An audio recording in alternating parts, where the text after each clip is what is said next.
Saudara-saudari yang terkasih dalam Kristus, Kamis Putih adalah masa memasuki jantung dari seluruh misteri iman kita. Kamis Putih bukan sekadar kenangan akan sebuah perjamuan.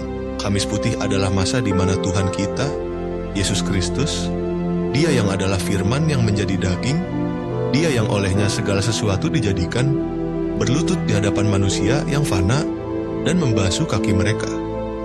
Injil Yohanes membuka tirai malam yang paling agung dalam sejarah keselamatan. Mari kita renungkan bersama 5 paradoks di Kamis Putih. Paradoks 1. Kasih yang sampai tuntas. Ia mengasihi mereka sampai kepada kesudahannya. Yohanes 13:1. Yohanes membuka kisah ini bukan dengan tindakan tetapi dengan motivasi. Sebelum Yesus berdiri dan menanggalkan jubahnya, penginjil terlebih dahulu mewartakan, Ia telah mengasihi murid-muridnya di dunia ini, dan Ia mengasihi mereka sampai kepada kesudahannya. Kata Yunani di sini adalah aistelos, sampai kepada kesudahan, sampai kepada kepenuhannya, sampai tuntas.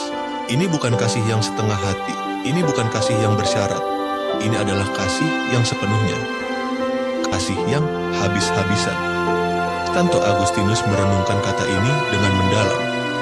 Apa artinya sampai kepada kesudahannya? Artinya, Ia tidak menyisakan apapun dari dirinya yang tidak diberikan bagi kita. Saudara-saudari, sebelum tangan Yesus menyentuh kaki para murid, hatinya telah menyentuh mereka sepenuhnya.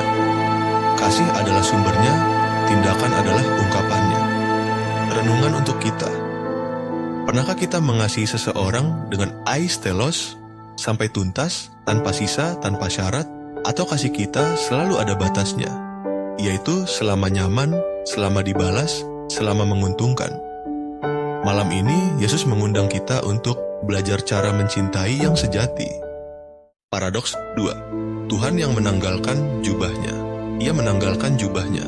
Yohanes 13 ayat 4. Perhatikan gerakan Yesus dengan cermat. Ia berdiri dari meja, menanggalkan jubahnya, mengambil kain lenan, mengikatkannya pada pinggangnya, lalu menuangkan air ke dalam mangkuk besar. Ini bukan gerakan yang biasa. Dalam budaya Yahudi dan Romawi, membasuh kaki adalah pekerjaan hamba paling rendah. Bahkan dalam tradisi Rabi Yahudi, murid tidak wajib membasuh kaki guru mereka, karena itu terlalu hina. Namun di sini, sang guru membasuh kaki muridnya. Santo Yohanes Chrysostomus berkata, betapa besarnya kerendahan hati ini. Ia yang memegang langit di tangannya, berlutut di depan kaki para nelayan. Dan jubah yang dilepasnya, para bapak gereja, melihat ini sebagai bayangan salib. Seperti ia menanggalkan jubahnya malam ini, besok ia akan menanggalkan seluruh dirinya di atas kayu salib. Ketelanjangan Kristus di salib adalah kelanjutan dari kerendahan hatinya di perjamuan malam terakhir. Renungan untuk kita. Jubah apa yang perlu kita tanggalkan dalam diri kita? Jubah keangkuhan, jubah gengsi, jubah ketidaksediaan untuk melayani. Kristus mengajar kita bahwa kebesaran sejati diukur bukan dari apa yang kita pakai, tetapi dari apa yang kita relakan untuk ditanggalkan atau dilepaskan. Paradoks 3. Petrus dan perlawanan kita terhadap kasih. Tidak, engkau tidak akan membasuh kakiku sampai selama-lamanya. Yohanes 13 ayat 8. Simon Petrus menolak dengan tegas, dengan penuh hormat, namun tetap menolak. Tuhan, engkau hendak membasuh kakiku? Ada keheranan, ada keguncangan, ada rasa tidak layak yang tulus. Dan ketika Yesus menegaskan, Petrus justru mempertahankan penolakannya. Tidak, engkau tidak akan membasuh kakiku sampai selama-lamanya. Kita tidak boleh terlalu cepat mengkritik Petrus, karena kita pun adalah Petrus. Berapa sering kita menolak kasih Tuhan karena merasa tidak layak? Berapa sering kita menjauh dari pengakuan dosa karena malu? Berapa sering kita tidak mau menerima pertolongan orang karena gengsi? Jawaban Yesus kepada Petrus sungguh mencengangkan. Jikalau aku tidak membasuh engkau, engkau tidak mendapat bahagian dalam aku. Menolak dibasuh oleh Yesus berarti menolak persekutuan dengannya. Kasih Tuhan bukan hanya untuk diberikan, kasih Tuhan juga harus diterima. Kesombongan rohani yang paling berbahaya adalah ketidakmampuan kita untuk berlutut dan menerima belas kasih-Nya.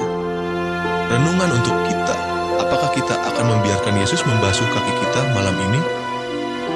Melalui sakramen tobat, melalui doa yang jujur, melalui kerendahan hati, mengakui bahwa kita memerlukan Tuhan.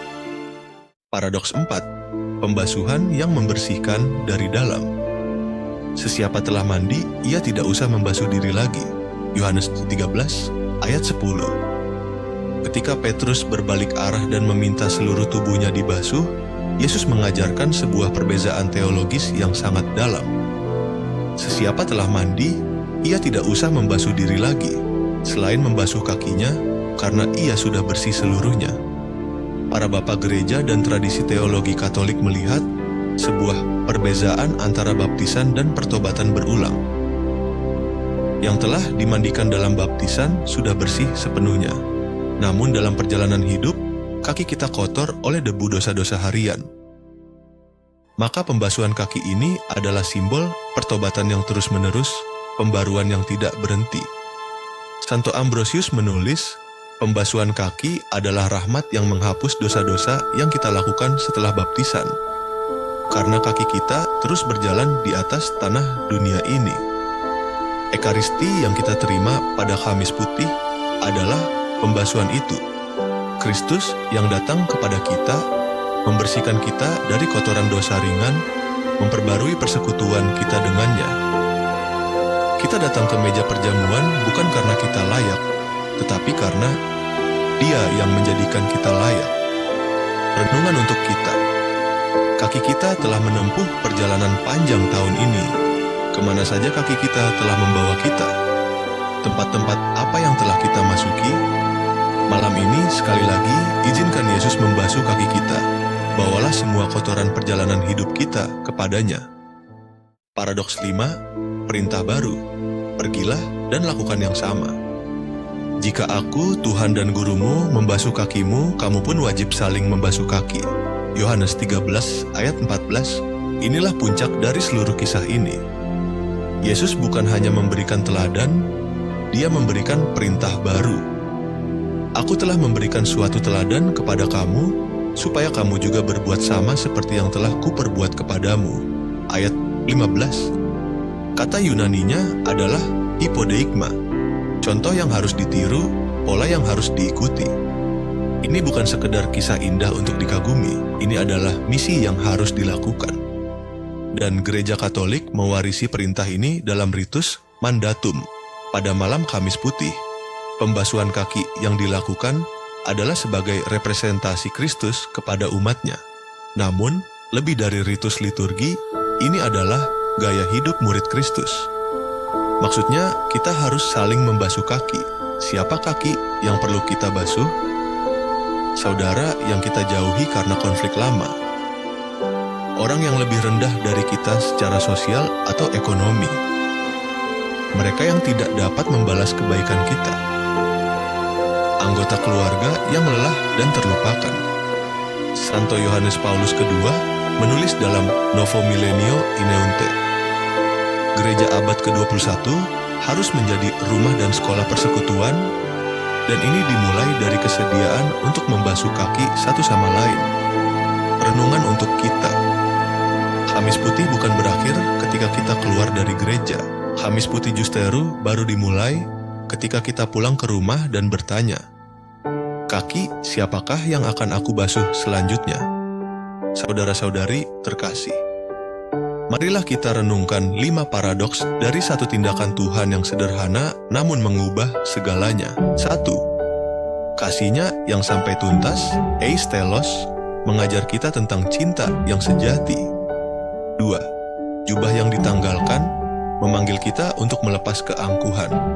3. Penolakan Petrus mengingatkan kita untuk membuka diri menerima kasih-Nya. 4. Pembasuhan yang memperbaharui, mengundang kita pada pertobatan yang terus-menerus. 5. Perintah untuk melakukan hal yang sama, mengutus kita menjadi hamba bagi sesama. Dalam perayaan Kamis Putih, Yesus kembali berlutut di hadapan kita. Dalam rupa roti dan anggur, Ia kembali berkata, "Inilah tubuhku yang diserahkan bagimu." Pastikan bahwa Dalam Kamis Putih ini, kita tidak hanya menerima Ekaristi dengan tangan, tetapi menerimanya dengan seluruh hidup kita, dan kemudian pergi membasuh kaki sesama yang haus akan kasih. Kasih yang berlutut adalah kasih yang paling tinggi.